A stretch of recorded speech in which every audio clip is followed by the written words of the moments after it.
Karma by Kate Franklin.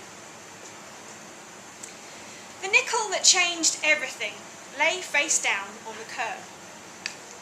As Sandra bent down and flipped the coin face up, she felt that someone was watching her.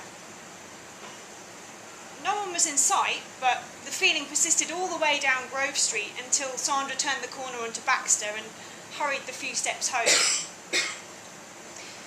Flipping coins was a simple activity that kept order. If the coin was face up, it was a sign of the benevolence of the universe. It represented blessings. Sandra picked up blessed coins and added them to the collection in her wishing jar, where she kept notes about things she worked on manifesting. The coins and the wishes were powerful together. A face-down coin, on the other hand, represented challenges and obstacles in one's path, not the smooth sailing of a face-up, smiling coin. Sandra always flipped these coins, so the next person coming along would find a blessing. Pennies from heaven, so to speak. It didn't really matter the denomination of the coin. She didn't think the universe kept count of dollars and cents. She believed it was more the way her 4-year-old nephew Tyler would joyfully choose 3 shiny pennies over 1 nickel or even a quarter. She thought the universe was like that too. A coin is a coin.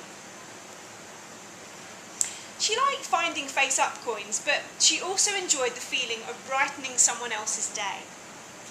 Other people must have felt that way because she seldom saw a coin again after she had turned it over. That was why she was surprised to not only see the nickel the next day, but to see that it was no longer face up. Once again, Sandra bent and flipped the coin over, and, as before, she had a strong sense of being watched. After work, Sandra emptied her wishing jar. She spread the coins and the carefully folded notes out across the kitchen table. She counted out 92 cents, a little more than the last time she had tallied up.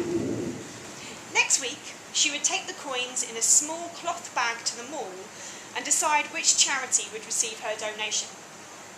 The last time, she had poured her coins into the display for an agency that helped autistic children. It wasn't a lot of money, but Sandra believed every penny, especially a lucky one, helped. She always felt pleased as she watched the coins follow each other down the chute to rest at the bottom, where other coins had been deposited. She fingered the folded notes she'd written, but didn't open them. She knew the wishes would come true. She would get a promotion at her job. She would scrape up enough money to buy a car. She would meet someone and fall in love. It was just a matter of time until the universe took notice of her and sent the good things her way. Sandra avoided Grove Street for the next week. She was sure by then that someone would have spied the shiny blessed coin and quickly pocketed it. She was puzzled to see it once again face down in the same spot where she had flipped it twice before. She shuddered with the same creepy feeling that someone watched as she stooped and flipped the coin once more. This time, as she turned to look around, it was not a silent, empty street she met. A man's large booted feet had appeared next to her. Sandra looked up into his scowling, heavily bearded face. He wore a black hat reminiscent of all the villains in Western movies. "You don't have the authority to do this." The man's voice, deep and ragged, sent chills down Sandra's spine. "What?" Sandra's voice shook as she stood up. "To do what? Turn over coins? They're nobody's coins, just left lying there." She searched the street in the hopes of finding a passerby who might provide protection from this clearly deranged stranger. The tone of his voice and the look in his eyes frightened her. "You can't change fate. Stop, or you will pay a price." He spat the words out, and Sandra turned to hurry away, looking over her shoulder, relieved that the man did not follow her.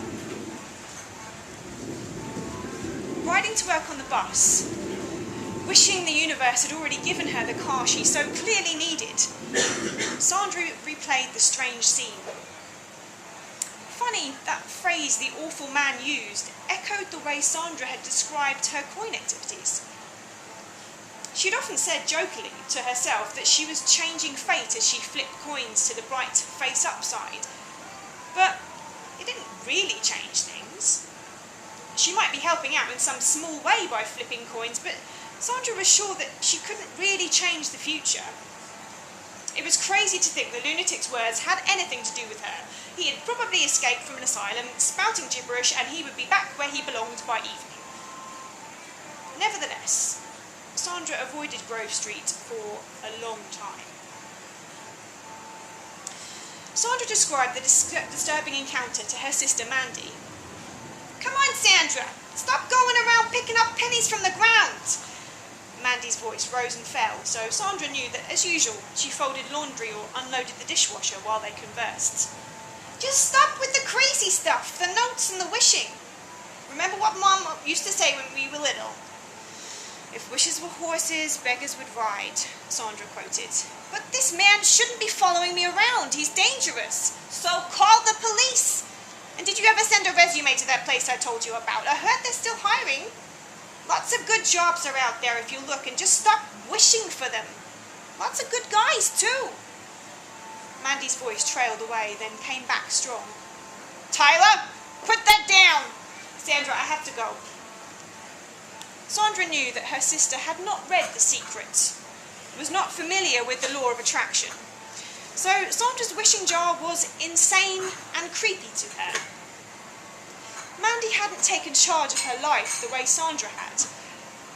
But somehow the universe had already blessed her younger sister with marriage and a family. Sandra wondered how long she would have to wait for the universe to notice her. The mornings were getting hotter, so Sandra started walking earlier to avoid feeling washed out from the heat before boarding the bus. It was on North Elm Street that she encountered the strange man again. It had been a productive morning. A shiny penny and a slim dime face up, waiting to bestow good wishes on Sandra. Just as she had turned the corner to head home, she spied a penny pressed into the dirt at the edge of the curb. It was so encrusted that she couldn't tell how it was faced. Lifting the coin from its muddy bed, Sandra saw that it was face down. She smiled as she turned it over, thinking this coin had been lying there, offering nothing to anyone until she turned it over. Suddenly, the booted feet were at her line of vision. Looking up, she saw the same grim face. Sandra almost fell as she jumped back in fear. "You cannot change fate." "Who are you?" Sandra screamed. "Why are you following me? What do you want?" "You will pay the price for interfering." "But it's not real. It's just coins. Nothing really changes, does it? It's not real, is it?" Sandra realised she was babbling to a stranger, an ominous stranger who offered no answer, but stared with cold, hard eyes. "It's not real," she repeated as she rushed towards the bus stop, looking back often to where the man stood like a statue, staring after her. Sandra bypassed Grove Street the next morning. It was worth the extra walk to avoid the ominous stranger. She had other things to think about.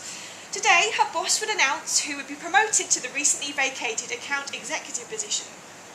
She made sure to get to the stop early, and she had dressed carefully, knowing there would be photos of the whole department after the announcement.